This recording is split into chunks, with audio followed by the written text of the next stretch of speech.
The siren wailed like a banshee as the world tilted sideways.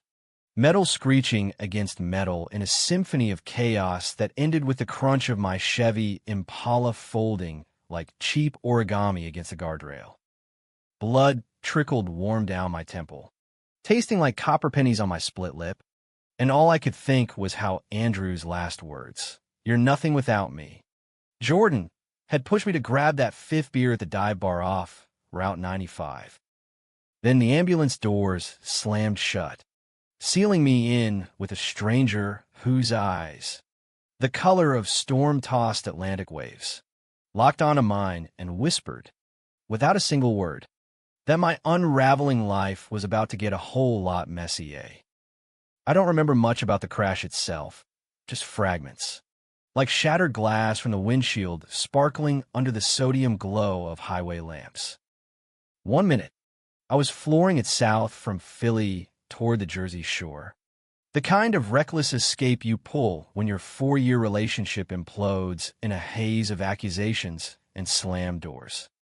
Andrew and I had been circling the drain for months, him buried in his Wall Street analyst job, me scraping by as a freelance graphic designer in a cramped Fishtown apartment that smelled perpetually of takeout, lo mein, and regret. That night, it all boiled over. He'd found a Grindr app on my phone, not because I was cheating, but because I'd downloaded it in a moment of desperate loneliness, staring at the ceiling while he slept beside me, oblivious. Faggot, he'd spat, the word landing like a gut punch from someone who'd sworn he loved me anyway. I grabbed my keys and ran. The paramedics found me slumped over the wheel, airbags deployed like deflated lungs. Hands pull me free, strong. Steady hands that didn't fumble or hesitate. "Easy there," buddy, a voice said, low and reassuring, cutting through the fog in my head. "Name's Nicholas. You gonna be okay?" His face swam into focus under the brim of his cap. Mid-30s. Maybe. With a jawline sharp enough to cut glass and faint laugh lines that suggested he hadn't always carried the weight of other people's emergencies on his shoulders. He was all business as he strapped me to the backboard, checking vitals with the efficiency of someone who'd seen worse than a fender bender fueled by heartbreak. But once we were loaded into the rig and the doors clicked shut, those heavy, soundproof panels that turned the ambulance into a rolling confessional, something shifted. The other paramedic, a no-nonsense woman named Carla, was up front driving, radio crackling with dispatch updates. It was just Nicholas and me in the dim, beeping cocoon of monitors and oxygen tanks. He knelt beside the gurney, adjusting the fore-drip, his knee brushing mine in a way that sent an unwelcome spark up my spine. I was concussed, loopy on pain meds, but I swear I felt it, a current, electric and forbidden. "You got a name?" he asked, his voice softer now, like he was coaxing a skittish animal. "Jordan," I mumbled, wincing as he probed the gash on my forehead. "Jordan Hale." He nodded, those blue eyes flicking up to meet mine again. "Jordan. Solid name. Means flowing down, right? Like a river carving its own path." There was a pause, heavy with the hum of the engine. And then he did it, the thing that upended everything. He reached into his pocket, pulled out a worn leather bracelet, braided from what looked like paracord and a few mismatched beads, and slipped it onto my wrist before I could protest. "My brother made this," he said, his thumb lingering a beat too long on my pulse point. "Wore it through his last deployment. Keep it safe for me." "Yeah? Consider it a good luck charm." I stared at the thing, rough against my skin, as if it were a live wire. "Your brother. He's military." Nicholas's face tightened, a shadow crossing those eyes. "Was. Iraq. '09. IED took him." He straightened up, busying himself with the chart. But not before I caught the raw edge in his voice, the kind of grief that doesn't fade, just learns to hide in plain sight. "Anyway, life's too short for regrets. Jordan." Whatever sent you off that road tonight? Let it go. The words hung there, intimate in the sealed space. And for a split second, I wondered if he could see it on me, the invisible scars of loving a man who made me feel like a dirty secret. Andrew had always insisted we keep it quiet at family gatherings. His conservative Catholic folks from the suburbs, none the wiser. It's easier this way, he'd say, even as he posted pics of us as bros on Instagram. But Nicholas? He just looked at me like he knew. Like he understood the ache of loving against the grain in a country that preached freedom but whispered shame. By the time we rolled into Jefferson University Hospital's ER, the moment had passed, dissolved into the fluorescent glare and the swarm of nurses. Nicholas helped wheel me in, gave a quick handover, and vanished into the night with a nod that felt like a promise. Or a goodbye. I clutched that bracelet like a talisman, the beads digging into my palm, as they stitched me up and pumped me full of fluids. Concussion protocol, observation overnight, release in the morning if no swelling. My phone buzzed once. Andrew. A single text. Where the hell are you? I deleted it without replying. Discharged at dawn. I caught a cab back to my apartment, the city waking up gray and indifferent around me. Fishtown's row houses loomed like judgmental ants, their stoops littered with yesterday's regrets.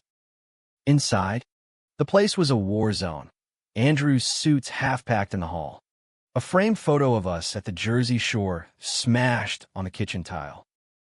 I swept it up, glass biting my fingers, and collapsed on the couch with a migraine pounding like a bass drum. That bracelet stared back at me from the coffee table, a stranger's grief wrapped around my wrist. I should have tossed it. Instead, I tied it on, the knot loose but deliberate, and scrolled through my contacts until I found the hospital's aftercare line. 2 days later, I was back at Jefferson for a follow-up CT scan. The waiting room smelled of stale coffee and Lysol, packed with the usual suspects, a kid with a sprained ankle from Pee-wee soccer, an elderly woman clutching rosary beads. My name was called, and as I shuffled down the hall, a familiar voice boomed from the elevator bank. Jordan Hale? No way. Nicholas, off-duty in jeans and a faded Eagles hoodie, held a styrofoam cup of vending machine Joe. Up close, without the uniform, he looked younger, vulnerable, even with tousled dark hair and a day's stubble shadowing his jaw. Fancy meeting you here. How's the head? Thick as ever, I quipped, rubbing the bandage. Thanks to you. Though, that charm worked, no brain bleed. He grinned, a flash of white teeth that lit up the sterile corridor. Told you. Rivers always find their way. We fell in his step toward radiology. The conversation easy, like we'd known each other longer than one blurry ambulance ride. He asked about my work. Turns out he moonlighted as a photographer, capturing urban decay in abandoned Philly warehouses. I confessed my latest gig, designing logos for a queer youth hotline. The irony not lost on me given my own closet case history. By the time my scan was done, he'd waited, scrolling through his phone. Listen, he said as we hit the lobby, rain pattering against the plate glass windows. There's this spot in Northern Liberties, a hole-in-the-wall cafe with the best pour-over in the city. No pressure, but if you're up for it, I owe you a coffee for not losing that bracelet. My heart stuttered. Andrew had never asked me out like this. Casual, no strings. Just two guys grabbing caffeine in broad daylight. Yeah, I heard myself say. I'd like that. The cafe was a cozy nook called the Daily Grind, tucked between a tattoo parlor and a vintage bookstore. The kind of place where baristas knew your order and the walls were papered in local art show flyers. We claimed a corner table by the window, steam rising from our mugs like unspoken confessions. Nicholas stirred in a dash of oat milk, his fingers long and scarred from years of 4 sticks and chest compressions. So, spill, he said, leaning back. What really happened on that road? You don't strike me as the joyride type. I hesitated, the words sticking like gravel. But there was something about him, the way he listened, head tilted, no judgment in those eyes, that cracked me open. I told him everything, the fight, the app, Andrew's venom. How I'd spent years pretending our love was normal, swallowing the bile every time he introduced me as his roommate at his office holiday party. It's like, I love him, but he makes me hate myself for it. Nicholas set his cup down, his expression darkening. That's not love, Jordan. That's a cage. He rolled up his sleeve absent-mindedly, revealing a tattoo on his forearm, a compass rose, etched in black ink, with coordinates inked beneath. These are from Mikey, my brother. Last place he called home. After he died, I spent years lost, chasing ghosts in bad relationships. Guys who wanted the thrill, but not the truth. Until I realized you can't navigate by someone else's map. His vulnerability hit me like a rogue wave. In that moment, across the scarred wooden table, I saw it, the spark. Not lust, but recognition. Two men, scarred by loss, reaching for something real in a world that often looked the other way. We talked for hours, the rain easing into a drizzle, until the barista flipped the close sign. As we stepped out into the neon-wet street, Nicholas bumped my shoulder lightly. Hey, dinner sometime, no ambulances required. I laughed, the sound foreign in my chest. Deal. What I didn't know then, what no amount of coffee or small talk could prepare me for, was how quickly the past would come roaring back, claws out, ready to drag us both under.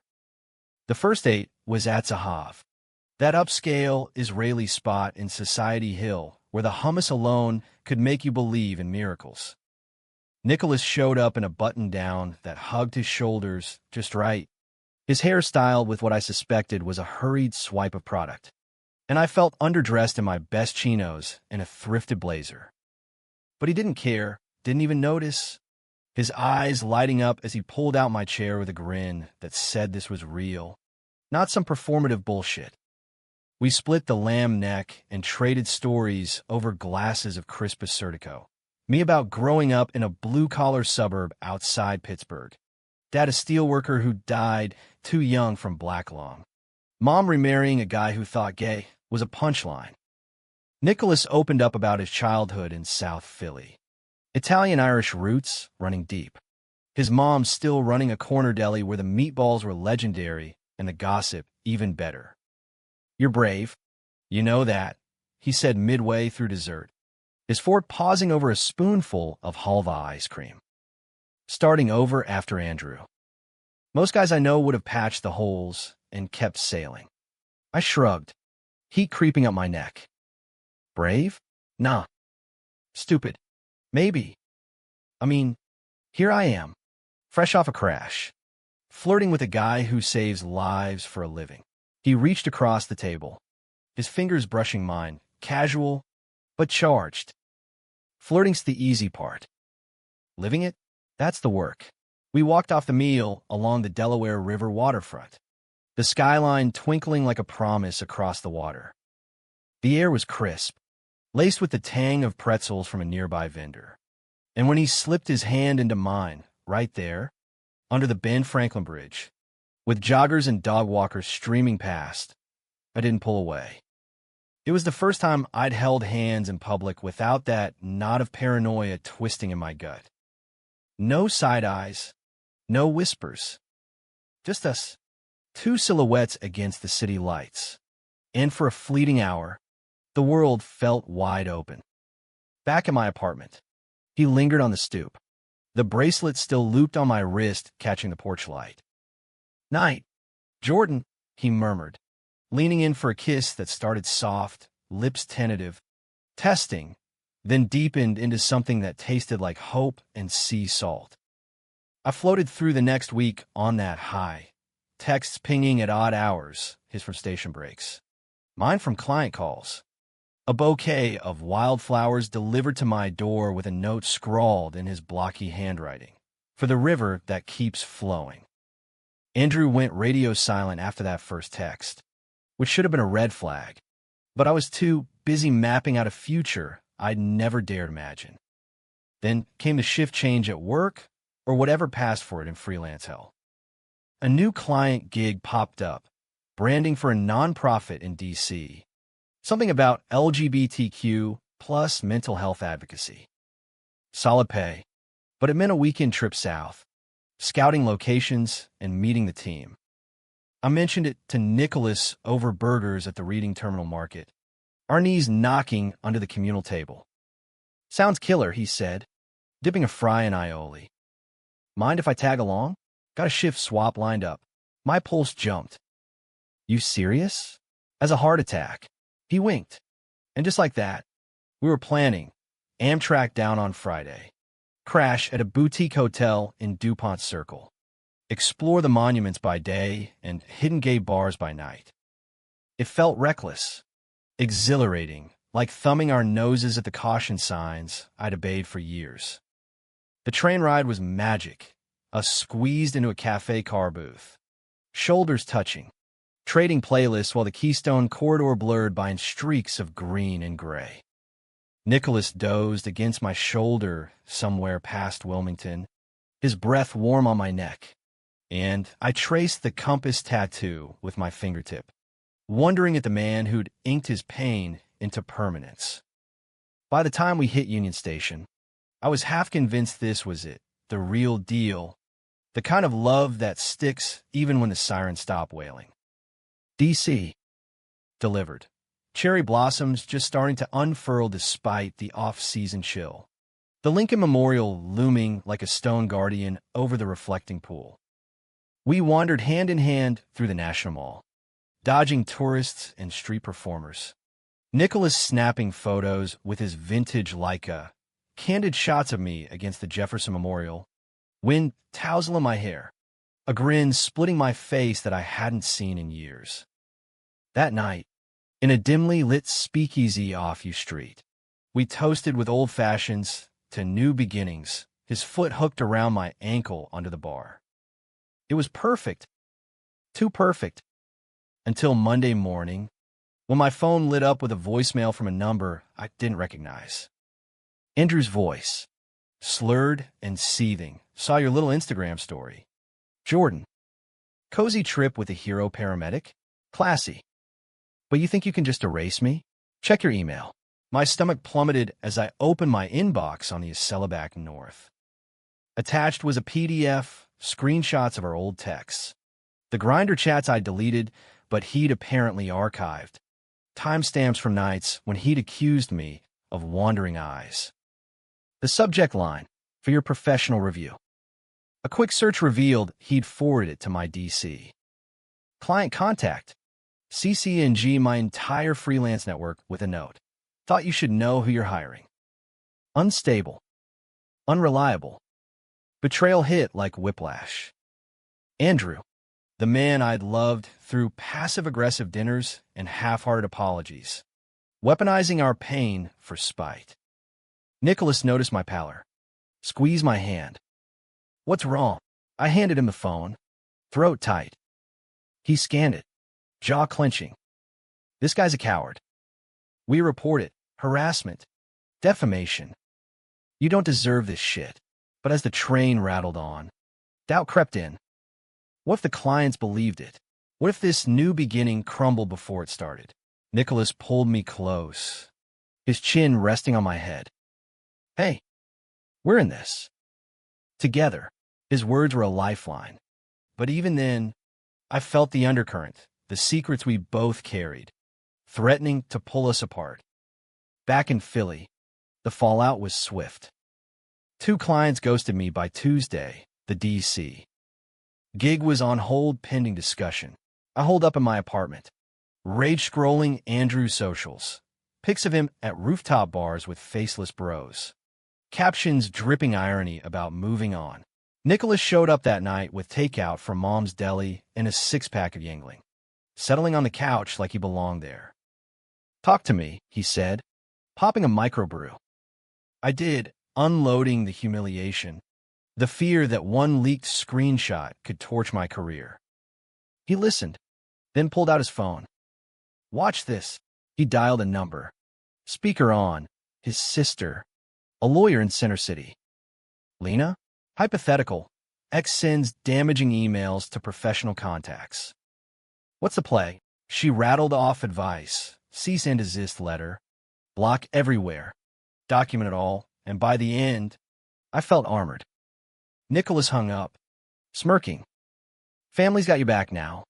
2. We made love then. Not frantic, but slow, deliberate, bodies mapping each other in the lamplight. It was the first time I'd felt truly seen. No shadows lurking in the corners. Afterward, tangled in sheets that smelled of him, he traced the bracelet on my wrist. Mikey would have liked you. Said real men don't hide their hearts. I kissed his knuckles, bruised from a recent call. And you? What's your heart saying? That I'm all in. Jordan. Scary as hell, but all in. For a week, it held. We built routines, morning runs along the Schuylkill, his shifts ending with late-night debriefs over pizza on my fire escape. Even met my best friend, Mia, a fiery Latina illustrator who'd been begging me to ditch Andrew since year 2. Finally, she texted after coffee with us. He's a keeper. Don't fuck it up. But Andrew wasn't done. He escalated on a rainy Thursday, pounding on my door at 2 a.m., reeking of bourbon and bad decisions. Open up. Yordi, we need to talk. Nicholas was on a night shift, so I cracked the door. Chain on. Go home. Andrew. We're done. His eyes were wild. Pupils blown. Done? After everything? That paramedic prick? He's using you. You know that. I saw his type in college. Closet case, playing hero. Liar, I hissed. But doubt flickered. Nicholas had mentioned exes. Sure, but nothing concrete. Andrew leaned in, voice dropping to a venomous whisper. But he didn't tell you about the lawsuit. Medic botched a call last year, kid died. Family sued the department. He's damaged goods. Babe. Like you, he stumbled off into the downpour, leaving me reeling. A quick Google later, buried in a local news blurb from 18 months back. Ambulance crew cleared in toddler's overdose death. No wrongdoing found. But the headlines screamed negligence. And suddenly, Nicholas's shadows made sense. The hesitation before he talked about work. The way he'd flinch at kid-related calls. Was Andrew right? Was this all a rebound for him? 2. I didn't confront Nicholas that night. Instead, I lay awake, the bracelet heavy as lead, wondering if love was just another ambulance ride, intimate in the dark, but over when the doors swung open. The doubt festered like an untreated wound. By Friday, it had me canceling our weekend hike in the Poconos, blaming a deadline crunch that wasn't there. Nicholas bought it at first. Voice warm over the phone. No worries. Babe. Rain check, literally, if the forecast holds. But I heard the undercurrent. The unspoken what's really going on. I spent the evening doom-scrolling ambulance horror stories. Each one a nail in the coffin of trust. Andrew's words echoed. Damaged goods. Was that why Nicholas had slipped me the bracelet that first night? Pity? A way to offload his own baggage onto a crash site stranger? Saturday dawned muggy. The kind of Philly summer that turned the streets into steam baths. Mia dragged me out for brunch at Sabrina's on South Street. Avocado toast and bottomless mimosas. Her no BS therapy session disguised as girl time. Spill. Jordan. You got that kick puppy look again. Over Eggs Benedict. I confessed the email sabotage. Andrew's doorstep ambush. The lawsuit specter. She set her fork down, eyes narrowing. First off, your ex is a manipulative asshole, classic narcissist playbook. Second, that article, I pulled it up. Nicholas was cleared. It was a tragic OD. Parents left pills out. Department's fault for understaffing. Not his. She squeezed my hand. You're projecting, Han. Afraid of getting hurt. So you're building walls. Easy for you to say, I muttered. Chasing foam with orange juice. You've got that power lesbian vibe. Cuff your girl. Conquer the world. Me? I'm a guy who picks the wrong ones. Mia laughed. Sharp and affectionate. Bullshit. Nicholas looks at you like you're the damn 4th of July. Text him. Fix it. Her words stuck. A pebble in my shoe all afternoon as I wandered Rittenhouse Square, dodging frisbee-tossing millennials and buskers strumming Dylan covers. The park buzzed with life, couples picnicking on checkered blankets, a drag queen hawking iced lattes from a cooler, and I envied their ease, the unapologetic joy of it all.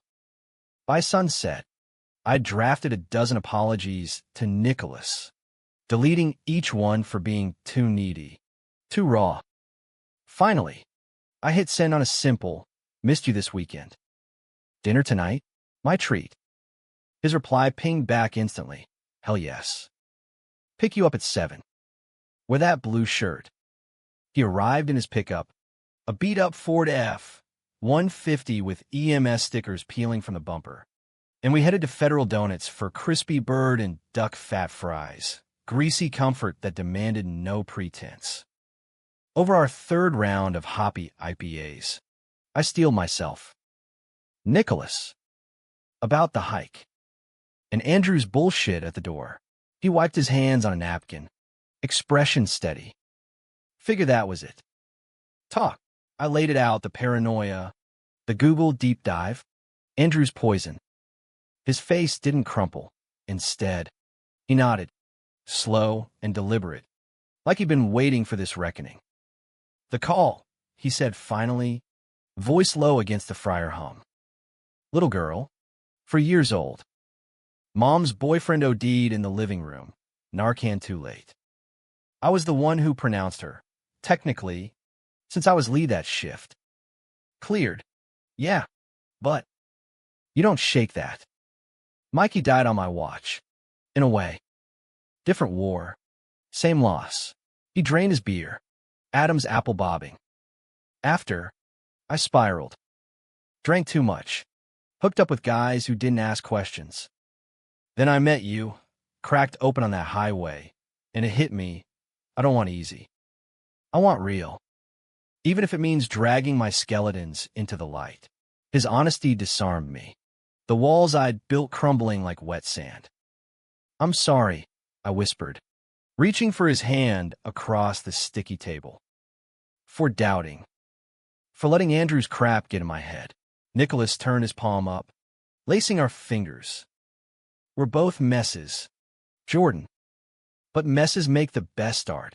He pulled me in for a kiss, then, public, unhurried, right there amid the donut dust and hipster chatter. A few heads turned, but no one stared. Just another Saturday in the city of brotherly love.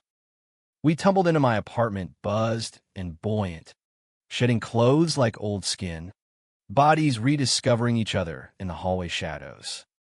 It wasn't about heat. It was reclamation, a fierce reclaiming of trust. Later, spooned in the dark, his heartbeat steady against my back, he murmured, "Love you. You know that." The words slipped out soft, unforced, and I twisted to face him, tracing the compass on his arm. Yeah, me too. Bliss, fragile as spun sugar, lasted 2 weeks. Then the storm broke, courtesy of a manila envelope shoved onto my door. No return address. Inside, printouts of Nicholas's old MySpace page. Who even remember MySpace? Grainy photos from a decade back. Nicholas, younger, wilder, arms slung around a guy in fatigues. Mikey, grinning pre-IED. But it was the captions that gutted me. Flirty banter, heart emojis, a post from Nicholas. Miss you tonight. Bro. Wish you were here to hold me. Innocent enough on the surface. Brotherly love. Wartime longing. But Andrew had highlighted them in garish yellow. A sticky note attached. Told you. He's been playing you from jump. Incest vibes? Run. Rage boiled over. Andrew, hacking into archives or bribing some digital sleuth, twisting grief into sleaze. I confronted Nicholas that night at his shift's end, envelope clutched like evidence in a trial. He read it in the parking lot, rain sluicing off his jacket, face paling under the lot lamps. Jesus. That's... Mikey was everything. After he deployed, I was a wreck. Those posts, stupid kid stuff, trying to keep him close. Nothing more. His voice cracked. I searching mine. You believe me, right? I wanted a God. I did. But the seed was planted. Andrew's whisper amplifying every insecurity. It's just so much history. And I'm still picking up my own pieces. Nicholas recoiled like I'd slapped him. So what, Jordan? We bail at the first ugly rumor? That's Andrew's game. Divide and conquer. He paced. Boots splashing puddles. I thought we were building something. Not tiptoeing around ghosts. I don't know, I admitted, the words tasting like ash. Maybe we need space. To think. He stopped, rain dripping from his lashes. Space. Right. The hurt in his eyes was a knife twist, raw, undeserved. He yanked the bracelet from my wrist, not roughly, but with finality, and pressed it into my palm. Keep it, or burn it. Your call. Then he was gone, tail lights fading into the storm, leaving me soaked and hollow. The next days blurred into a numb routine, work calls ignored, Mia's texts unread, Andrew's smug follow-up email. See? Told you, deleted in a fury. I drove to his sleek condo in Rittenhouse Square one midnight, pounding until he answered. Silk robe askew. Smirk in place. Miss me already? You're poison, I snarled, shoving the envelope at him. How'd you get this? Hacking? Stalking? He shrugged, unrepentant. Friends in low places. And you needed the truth. Yordi. That guy's trouble, lawsuit. Family drama. I did you a favor. Favor. Laughter bubbled up. Bitter. You outed my grinder history to my clients. You made me doubt the one good thing in my life. I stepped closer, voice shaking. We're done. Andrew. For good. Stay the hell away. As I turned to leave, he grabbed my arm, hard enough to bruise. You'll crawl back. You always do. I wrenched free, storming into the night. But his words lingered, a barb under my skin. Rock bottom came Sunday. Alone in my apartment with a bottle of Maker's Mark and a bracelet coiled on the table like a dead snake. Mia finally broke through, showing up with greasy cheesesteaks and tough love. Enough wallowing. Call him. I can't. I choked, tears hot on my cheeks. What if Andrew's right? What if I'm just broken? She hugged me fierce. Then you're beautifully broken. And so's he. That's why you fit. Dialing Nicholas's number took 3 tries. Voicemail clicking on each time. Desperation clawed as I left a message, rambling. Raw, I'm sorry. For everything. The bracelet. It means more than luck. It's you. Us. Please. No reply by dawn. By noon, panic set in. I texted Mia, check the scanner apps. Anything on his rig? Her response chilled me. Multi-car pileup on I-76. His unit dispatched. Hang tight. Hours stretched eternal. Every siren a false alarm. Then my phone rang. Unknown number. Jordan Hale, a woman's voice. Clipped. This is Captain Reyes. Philadelphia, Fire, EMS. Nicholas Kane's been in an accident. Stable. But you should come to Penn President. The world narrowed to tunnel vision as I race cross down. Tires hydroplaning through sheets of rain. Stable. But what did that mean? Flashing back to our ambulance ride, his hands on me, steadying the chaos. If I'd lost him to Andrew's venom. Penn Presbyterian's trauma bay was a hive of controlled frenzy, beeps and shouts, gurneys wheeling like conveyor belts, the metallic tang of blood under antiseptic. Captain Reyes met me at the doors, a sturdy Latina in her 50s with a badge polished to a gleam and eyes that had seen too many goodbyes. "Mister." "Hail," she said, extending a hand that swallowed mine. "Nicholas listed you as emergency contact. Said something about a river and a bracelet." Her tone was kind, but clipped, protocol over pity. "He's in Bay 3. Broken ribs, lacerations, mild concussion from the rollover. The pileup was ugly, slick roads. Texting driver T-boned his rig. But he's tough. Asking for you." Relief crashed over me like a breaker, mingled with guilt sharp as shards. I nodded thanks and pushed through the ER curtain. The partition space, a dim echo of our first meeting, monitors glowing. For Stan's Sentinel. Nicholas lay, propped on the bed, face ashen under a lattice of stitches, right arm in a sling, but those blue eyes cracked open, locking on mine with a mix of pain and something softer. "Took you long enough," he rasped, voice gravel from the tube they'd pulled earlier. I crossed the linoleum in 3 strides, collapsing into the visitor chair, his good hand finding mine. "God, Nicholas." I thought. The words jammed, tears blurring the rail. The message. I was an idiot.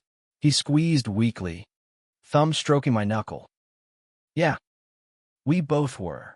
A nurse bustled and then, checking vitals, and a moment suspended, raw, real, the kind of intimacy that thrives in hospitals, where life's fragility strips away the bullshit. Once she left, he tugged me closer. "That envelope, Andrew's desperate.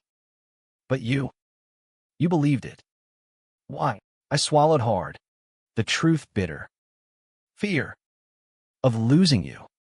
Of being the guy who picks wrong again." I pulled the bracelet from my pocket, had carried it like a worry stone since the fight, and looped it on his wrist, the beads clicking soft.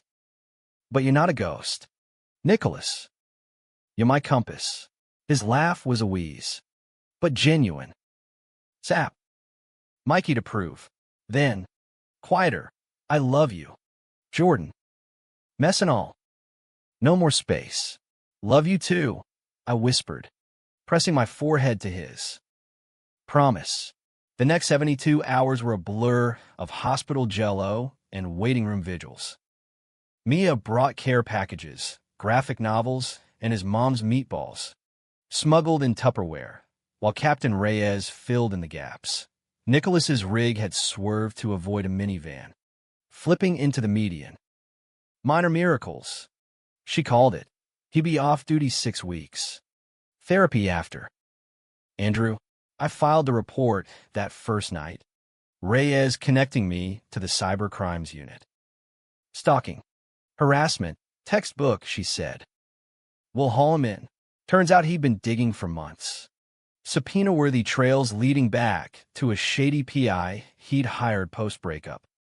Vindication tasted sweet, but hollow without justice's swift kick. Discharge day. Nicholas hobbled out on crutches, me playing chauffeur in his F-150. We detoured to the riverfront, parking where the Schuylkill met the sky, gulls wheeling lazy overhead. "Feels like a sign," he said, shifting to face me, sling awkward between us. "Full circle," I nodded, the city sprawl a comforting chaos. "About Andrew. Cops picked him up yesterday. Confessed everything, emails, the envelope. He's looking at charges." Nicholas exhaled slow. "Good. But that's not us. Not anymore."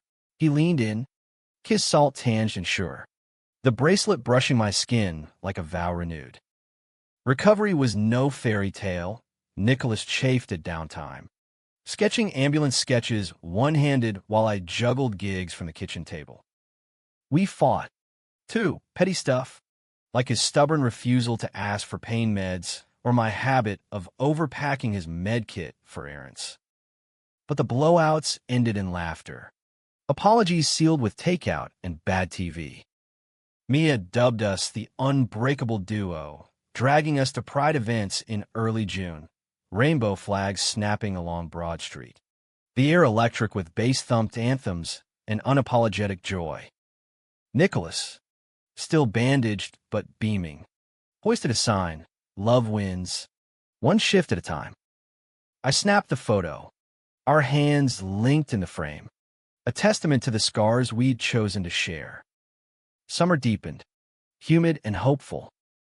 We road tripped to the shore, Cape May, not Jersey's boardwalk frenzy, renting a creaky Victorian with porch swings and ocean views. Mornings meant coffee on the dunes, his head on my lap as waves whispered secrets. Evenings, bonfires where he'd recount Mikey's stories. Grief transmuted to gratitude.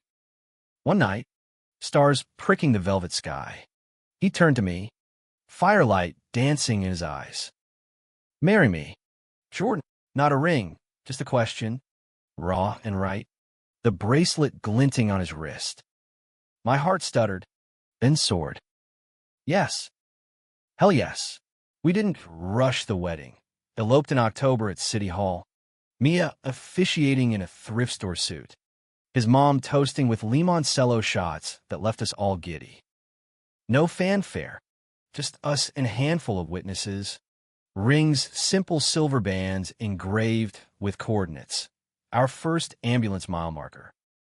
Andrew faded to a footnote, community service, and a restraining order. His text bouncing into the void. 2 years on, we're still carving that river path. Me thriving in a steady design role at the youth hotline. Nicholas promoted to training coordinator, teaching rookies how to hold steady in the storm. The apartment's ours now. Fishtown walk up with a darkroom in the spare and a balcony herb garden that defies my black thumb. Nights, we debrief over Yingling. His hand on mine, the bracelet retired to a shadow box by the bed, a relic of the night that changed everything. Love isn't the absence of wreckage, it's navigating the debris together. And in the quiet moments, when the sirens fade and the world shrinks to two, I know we found a way home.